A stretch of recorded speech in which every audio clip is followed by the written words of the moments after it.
Hi, welcome to Zee Group Academy. ఈరోజు మన topic వచ్చేసి కరెన్సీ. మన భారతదేశంలోని 2000 రూపాయల నోటు, అలాగే 200 రూపీస్, అలాగే 100 rupees and 50 rupees, 500 rupees notes ఉన్నాయి. డెవలప్డ్ నేషన్స్ యూఎస్ఏ కానీ యూకే కానీ తీసుకుంటే అక్కడ $100 లేదా 50 పౌండ్స్ ఇలాగా తక్కువ కరెన్సీ మాత్రమే మీకు కనబడుతూ ఉంటుంది. మ్యాక్సిమం ట్రాన్సాక్షన్స్ అన్నీ కూడా ఆన్లైన్లోనే జరుగుతూ ఉంటాయి, బ్యాంకింగ్ ట్రాన్సాక్షన్సే జరుగుతూ ఉంటాయి.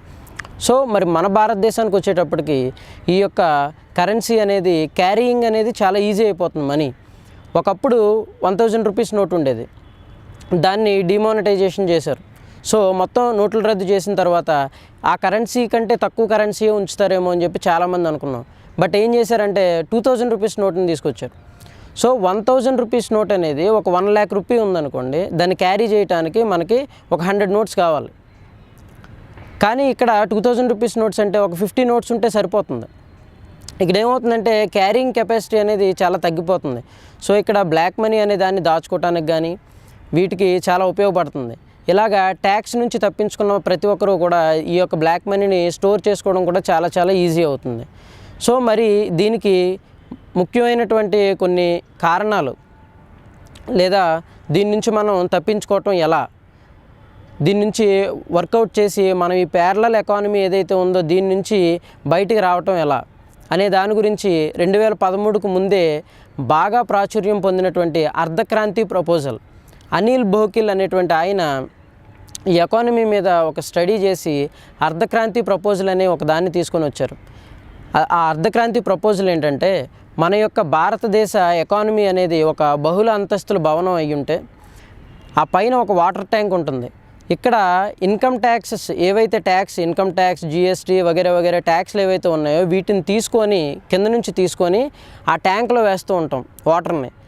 అక్కడ ఆ వాటర్ ఏదైతే ఉందో దాన్ని మనం ఏం చేస్తామంటే అంతస్తులో ఉన్నటువంటి union governments, state government, next local governments, ఇలాగ ప్రతి దానికి కూడా మనం ఏం చేస్తామంటే ఆ వాటర్ని సప్లై చేసుకుంటూ వస్తాం.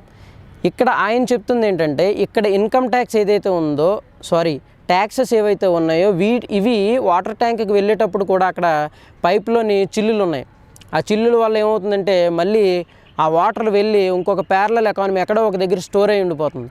అలాగే ఈ బహుళ అంతస్తులకు వచ్చేటువంటి దాన్ని కూడా ఆ పైపులు కూడా లీకేజీ ఉన్నాయి అక్కడ అవినీతి జరగటం వల్ల. సో అవి కూడా ఏమవుతుంది, బయటకు వచ్చేస్తున్నాయి. సో ఇక్కడ ఏమవుతుందంటే వాటర్ ట్యాంక్ ఫుల్ అవ్వట్లేదు. అట్ ద సేమ్ వే ఒకవేళ వచ్చినటువంటి కొద్ది వాటర్ కూడా ఇక్కడ సప్లై అనేది సరిగ్గా జరగట్లేదు. సో దీనివల్ల ప్యారలల్ ఎకానమీ అనేది తయారవటం వల్ల ఈ ప్యారలల్ ఎకానమీ నుంచి ఈ టెర్రరిస్ట్ గ్రూప్స్ కానీ మిగతా వాళ్ళు వీళ్ళందరూ కూడా పోషింపబడేది ఈ యొక్క ప్యారలల్ ఎకానమీ ద్వారాగానే. సో దీన్ని అరికట్టాలి అంటే మనం చేయాల్సినటువంటి అతి ముఖ్యమైనటువంటి విషయం ఏంటంటే, ఈ యొక్క హయ్యెస్ట్ కరెన్సీ నోట్స్ ఏవైతే ఉన్నాయో వాటిని తీసేయటం, పూర్తిగా వీటిని తొలగించి చాలా తక్కువ కరెన్సీ నోట్ను మాత్రమే మనం పెట్టినట్లయితే దెన్ ఏమవుతుందంటే కరెన్సీ క్యారీయింగ్ అనేది చాలా పెద్దదైపోతుంది. సో ఎవరు కూడా క్యారీ చేయలేరు. ఈ యొక్క అనిల్ బోకిల్ గారిని 2014 ఎలక్షన్స్ అయిన తర్వాత నరేంద్ర మోడీ గారు గవర్నమెంట్ వచ్చిన తర్వాత ఆయన పిలిచి మీటింగ్ కండక్ట్ చేసిన తర్వాత ఆయన యొక్క అర్ధక్రాంతి ప్రపోజల్ గురించి పూర్తిగా చెప్పడం జరిగింది. ఇది చెప్పిన తర్వాత తీసుకున్నటువంటి చర్యే 2000 రూపీస్ నోట్ని తీసుకొని రావటం. అదేంటి, కరెన్సీని తగ్గించమన్నారు కదా, ఎందుకు పెంచారు అని చెప్పి చాలామంది అనుకోవచ్చు. ఇక్కడ యాక్చువల్గా ఒకేసారి తగ్గించడం వల్ల ఏమవుతుందంటే కరెన్సీ విలువ తగ్గిపోతుంది. సో అందరూ క్యారీ చేయటం తగ్గుతుంది. బట్ ఇక్కడ బ్యాంకింగ్ ట్రాన్సాక్షన్స్ అనేవి పెరగాలి అనేది మనం చెప్పుకున్నాం. యునైటెడ్ స్టేట్స్లో కానీ యునైటెడ్ కింగ్డమ్లో కానీ మనకి బ్యాంకింగ్ ట్రాన్సాక్షన్స్ బాగా జరుగుతాయి. కానీ ఇండియాలోని 2013-10 ఆ సంవత్సరాల్లో తీసుకుంటే 1% మాత్రమే బ్యాంకింగ్ ట్రాన్సాక్షన్స్ అనేవి జరిగాయి. మిగతా వాళ్ళందరూ కూడా క్యాష్తోనే ప్రతిదీ కూడా చేసుకుంటూ వచ్చారు. సో దీన్ని నిర్మూలించాలి అంటే ఫస్ట్ మనం చేయాల్సింది ఏంటంటే బ్యాంకింగ్ వ్యవస్థని స్ట్రెంథన్ చేసి ప్రతి విలేజ్లోని కూడా బ్యాంకింగ్స్ ఉండాలి, ఆన్లైన్ బ్యాంకింగ్ ఉండాలి, ట్రాన్స్ఫర్ సిస్టమ్ అనేది ఉండాలి. సో దానికోసమే డిజిటల్ ఇండియాలో భాగంగానే ఈ యొక్క యూపీఐని తయారు చేయటం కానీ, బ్యాంకింగ్ అమౌంట్ని ట్రాన్స్ఫర్ చేసుకోవడం కానీ, మీరు మొబైల్ నుంచే కదా ఇప్పుడు ఈజీగా ట్రాన్స్ఫర్ చేసుకుంటున్నారు. సో ఇక్కడ అనిల్ బోకిల్ గారు ఏం చెప్తారంటే, మనకి ఎకానమీ అనేది ఏ రూపంలో వస్తుంది అంటే తగ్గించినంత మాత్రాన క్యాష్ని దాచుకోకుండా ఉంటారా? ఉండరు కదా. మనకు కావాల్సింది ఏంటంటే ఇన్కమ్ ట్యాక్స్, అంటే ట్యాక్స్ పేయర్స్ అనేటువంటి వాళ్ళు తప్పించుకోకుండా ఉండాలి. సో ఇక్కడ ఆయన చెప్తుంది ఏంటంటే భారతదేశంలో ఉన్నటువంటి జిఎస్టీ కానీ, ఇన్కమ్ ట్యాక్స్ కానీ, మిగతా ట్యాక్సులు కానీ పూర్తిగా అన్ని ట్యాక్స్లను రద్దు చేసి ఒకే ఒక ట్యాక్స్ని తీసుకొని రమ్మన్నారు ఆయన. ఆ ట్యాక్స్ ఏంటంటే BTT, బ్యాంకింగ్ ట్రాన్సాక్షన్ ట్యాక్స్. ఈ బ్యాంకింగ్ ట్రాన్సాక్షన్ ట్యాక్స్ ఏంటంటే 2000 రూపాయలకి పైబడిన అమౌంట్ ఏదైతే ట్రాన్సాక్షన్ జరుగుతుందో బ్యాంకుల ద్వారాగా దాని నుండి ఒక 2% ట్యాక్స్ అనేది తీసుకోబడుతుంది. సో మిగతా అన్ని ట్యాక్స్లు రద్దయ్యి ఈ 2% ఉండడం వల్ల ఈ 2%లోని 0.70% యూనియన్ గవర్నమెంట్కి, 0.60% స్టేట్ గవర్నమెంట్కి, 0.35% లోకల్ గవర్నమెంట్స్కి, 0.35% ఈ ట్రాన్సాక్షన్స్ జరిపినందుకు బ్యాంక్కి. ఈ యొక్క ట్యాక్సులు మాత్రమే భారతదేశంలో పెట్టాలి. సో 2000 కంటే అబోవ్ ఉన్న వాటికి మాత్రమే ఈ ట్రాన్సాక్షన్ ట్యాక్సెస్ పడతాయి. దాని లోపు ఉన్న లావాదేవీలన్నీ కూడా మీరు నోట్స్తో చేసుకోవచ్చు. సో ఈజీగా మనీ ట్రాన్స్ఫర్ చేసుకున్నా సరే ఎటువంటి ట్యాక్స్ పడదు. సో దీనికి కొన్ని గైడ్లైన్స్ ఉన్నాయి. బ్యాంకింగ్ ట్రాన్సాక్షన్ వ్యవస్థ అనేది ఎలా ఉండాలి ఏంటి అనేది ఇదంతా కూడా ఒక చాలా పెద్ద ప్రాజెక్ట్ అనమాట. దీని అంతటినీ కూడా ఆయన కంప్లీట్గా ఎక్స్ప్లెయిన్ చేయడం జరిగింది. సో ఇక్కడ బ్యాంకింగ్ వ్యవస్థని స్ట్రెంథన్ చేయాలి, అలాగే ఆన్లైన్ ట్రాన్స్ఫర్ అనేది ఇంక్రీజ్ చేయాలి.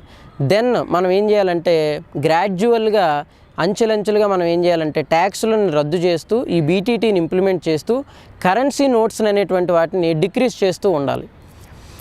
సో ఇక్కడ మన భారత ప్రభుత్వం 2000 రూపీస్ నోట్ని తీసుకురావడానికి ముఖ్యమైన కారణం ఏంటంటే ఈ 2000 అనేటువంటిది మనం 1000 అనే దాన్ని మర్చిపోయాం చూసారా.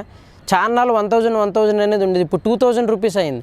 సో దీన్ని బాగా ప్రజలందరికీ కూడా అలవాటు చేసిన తర్వాత వన్స్ ఈ 2000 కంటే ఎక్కువ ట్రాన్సాక్షన్ జరిగితే మనం BTT అనేది వేస్తారు అని చెప్పి సైకలాజికల్గా ప్రిపేర్ చేయటం.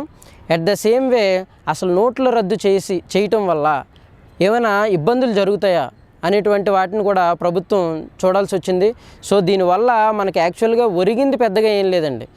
డిమానిటైజేషన్ చేయటం వల్ల మనకి ఏమి పెద్దగా ఏం జరిగిందని చెప్పడానికి ఏం లేదు. బట్ ఇక్కడ జరిగింది ఏంటంటే పాత కరెన్సీ అంతా కూడా పోవటం వల్ల టెర్రరిస్ట్ గ్రూప్స్ దగ్గర ఉన్నటువంటి కరెన్సీ నోట్స్ కానీ ఇవన్నీ కూడా పోవటం జరిగింది.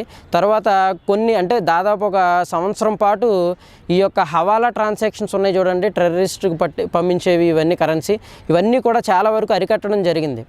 సో నెక్స్ట్ స్టెప్ ఏంటంటే కరెన్సీ నోట్స్ని డిక్రీజ్ చేయడం. మన భారతదేశ కరెన్సీ మన జనాభా మొత్తాన్ని చూసినట్లయితే మనకి ఎట్ లాస్ట్ 50 రూపీస్ నోట్ అనేది మాత్రమే భారతదేశ ప్రభుత్వం ముద్రించడం జరుగుతుంది. దానిపైన ఉన్నటువంటి ప్రతి కరెన్సీ ఏదైతే ఉన్నాయో 200, 500, నెక్స్ట్ 2000 రూపీస్ మొత్తం అన్నిటిని కూడా పూర్తిగా రద్దు చేసేస్తుందండి. ఈ 50 రూపీస్ నోట్నే ఉంచుతుంది. అయితే ఇందులోని ఒక డిసడ్వాంటేజ్ కూడా ఉంది. ఇది వెంటనే ఇంప్లిమెంట్ చేస్తే చాలా ప్రమాదం జరిగే అవకాశం ఉంది. ఎందుకంటే మనకి ఈ 3 జనరేషన్స్ కిడ్స్ని పక్కన పెడితే 3 జనరేషన్స్ అండి. ఒకటి youngsters, next middle age group ఉన్నారు, తర్వాత సీనియర్ సిటిజన్స్ ఉన్నారు. ఇక్కడ ఈ సీనియర్ సిటిజన్స్కి ఎడ్యుకేషన్ అనేది చాలా చాలా తక్కువ ఉందండి. 60% ఆఫ్ అన్ఎడ్యుకేటెడే ఉన్నారు. సో ఇక్కడ ఎవరైతే మిడిల్ మ్యాన్ ఉన్నారో ఈ మిడిల్ కూడా కొంచెం పర్లేదు 50% ఎడ్యుకేటెడ్, 50% అన్ఎడ్యుకేటెడ్. ఇప్పుడున్న యంగ్స్టర్స్ అందరికీ కూడా ఒకవేళ ఎడ్యుకేషన్ లేనప్పటికీ ఏ 5th, 4th చదివినప్పటికీ కూడా వాళ్ళు ఈ యొక్క ఫోన్పేస్ అలాగే గూగుల్ పే ఇలాంటివన్నీ కూడా చేయగలుగుతున్నారు. సో ఇక్కడ ఒక్క జనరేషన్కి మాత్రమే ఈ యొక్క బ్యాంకింగ్ ట్రాన్సాక్షన్ ట్యాక్స్ మీద లేదంటే ఈ ఆన్లైన్ ట్రాన్స్ఫర్ మీద అవగాహన ఉంటుంది. మిగతా 2 జనరేషన్స్కి ఉన్నట్ల వీళ్ళని ఎడ్యుకేట్ చేయాలి. అట్ ద సేమ్ వే మీరు ఇప్పుడు బాగా ఎక్కువ ప్రాబ్లం ఫేస్ చేస్తుంది దేనికంటే ట్రాన్స్ఫర్ చేసేటప్పుడు అమౌంట్ కట్ అయిపోతుంది. బట్ 48 అవర్స్ తర్వాత మళ్ళీ మీకు వస్తుంది, సంథింగ్ ఏదో ఎర్రర్ వల్ల ఆగిపోయిందని చెప్పి కొంతమంది. కొన్నిసార్లు UPI పనిచేయట్లా, కొన్నిసార్లు పాస్వర్డ్ ఇచ్చినా సరే ట్రాన్స్ఫర్ అనేది జరగట్లా. ఇలాంటి ఇష్యూస్ అన్నీ జరుగుతున్నాయి. పెద్ద పెద్ద అమౌంట్స్కి కొంచెం లిమిట్ ఉంది. ఈ లిమిట్ దాటి మనం ట్రాన్సాక్షన్ చేయడానికి అవ్వట్లా. అలాగే చిన్న చిన్న షాప్స్ చూస్తున్నాం. ఈ షాప్స్లో కూడా ఈ మధ్య కాలంలోనే ఫోన్పే, UPI అనేది ఎక్కువ పాపులర్ అవుతుంది. సో దానికోసం ఒక బాక్స్ కూడా తీసుకొని వచ్చారు. ఇక్కడ అమౌంట్ ట్రాన్స్ఫర్ చేసామని చెప్పి మనం చూపిస్తున్నాం, బట్ అది ట్రాన్స్ఫర్ అయిందో లేదో అక్కడ ఉన్నటువంటి వాళ్ళకి తెలియదు కదా, ఒక చిన్న హోటల్ నడుపుకునే వాళ్ళకి తెలియదుగా. ఇప్పుడు మళ్ళీ దాని గురించి మళ్ళీ ఏం చేస్తున్నారంటే ఒక టైప్ ఆఫ్ బాక్స్ తీసుకొని రావటం, మనం మనీ పే చేయగానే అక్కడ అనౌన్స్మెంట్ లాగా 20 రూపీస్ రూపాయలు జమ చేయబడింది మీ అకౌంట్లో అని చెప్పటం, ఇలాంటివన్నీ ఏంటంటే ఈ డిజిటల్ ఇండియాలో భాగంగానే మనం అవేర్నెస్ అనమాట, ఈ బ్యాంకింగ్ వ్యవస్థని స్ట్రెంథన్ చేయటం. ఈ స్ట్రెంథన్ చేసిన తర్వాత బీటీటీ అనేటువంటి ఒక ట్యాక్స్ని తీసుకొని వచ్చి మిగతా ట్యాక్స్లన్నింటిని రద్దు చేసి భారతదేశ ప్రభుత్వం 50 రూపాయల కరెన్సీ నోట్ని మాత్రమే ఉంచుతుంది. ఇది అనిల్ భోకిల్ గారి యొక్క అర్ధక్రాంతి ప్రపోజల్. మీరు గూగుల్లో అర్ధక్రాంతి ప్రపోజల్ అని కానీ అనిల్ భోకిల్ ఆయన యొక్క పీపీటీ ప్రజెంటేషన్స్ కానీ ఇవన్నీ కూడా మీరు సెర్చ్ చేసినట్లయితే దాని యొక్క పూర్తి వివరాలు అనేటువంటివి మీకు అవైలబుల్గా ఉంటాయి. ఇది మన భారతదేశ ఆర్థిక వ్యవస్థ. అంటే ఈ యొక్క బహుళ అంతస్తులు ఏవైతే ఉన్నాయో ఆ పైన ఉన్నటువంటి ట్యాంక్ ఫిల్ అవ్వాలన్నా, లేదా ఇక్కడ ఉన్నటువంటి సక్రమంగా పైప్ లైన్ అంతా కూడా పర్ఫెక్ట్గా పనిచేయాలన్నా సరే బీటీటీ అనేది ఒకటే దీనికి మార్గం అని చెప్పి చాలామంది ఎకనమిస్టులు కూడా దీన్ని అంగీకరించారు. బట్ మన భారతదేశం హ్యూజ్ పాపులేషన్ ఎక్కువ కాబట్టి 140 కోట్ల మంది జనాభా, ఇంతమంది జనాభా మొత్తం ఒకేసారి బ్యాంకింగ్ వ్యవస్థ ఆన్లైన్ వ్యవస్థలోకి రావటం అనేది అంత ఈజీ వ్యవహారం అయితే కాదు. సో దీన్ని అంచెలంచెలుగా తీసుకొని వస్తారు. మనం ఎప్పటికైనా సరే ట్యాక్స్ నుండి తప్పించుకుంటున్నటువంటి వాళ్ళు ఎవరైతే ఉన్నారో వీళ్ళందరూ కూడా ట్యాక్స్ పరిధిలోకి వస్తారు. మొత్తం అందరినీ కూడా ట్యాక్స్ పరిధిలోకి తీసుకొని వస్తారు. అట్ ద సేమ్ వే ఒక చిన్న విషయం ఏంటంటే మనకి జిఎస్టీ ద్వారాగా నెలకి 1,00,000 కోట్ల రూపాయలు వస్తుందండి. ఇన్కమ్ ట్యాక్స్ నుంచి 1,00,000 కోట్ల రూపాయలు వస్తుంది మంత్లీ. సో మనకి 12 లక్షల కోట్లు 12 లక్షల కోట్లు దాదాపుగా 24 లక్షల కోట్ల రూపాయలు వస్తుంది.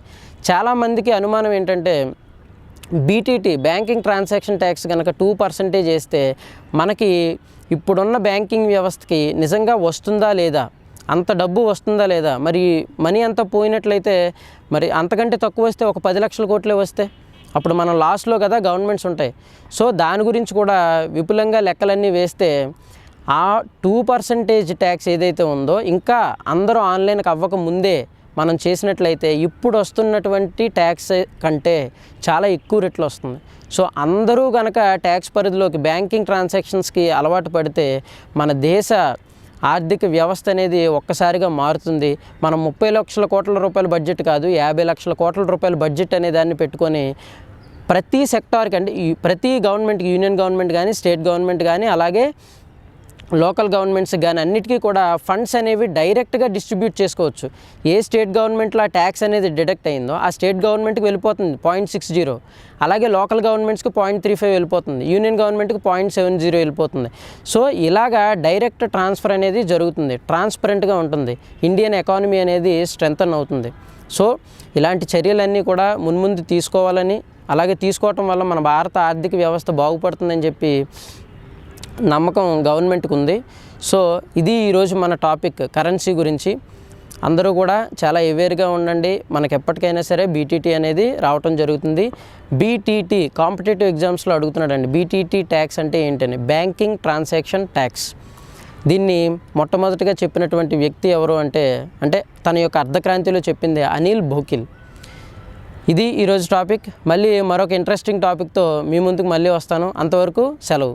బాయ్.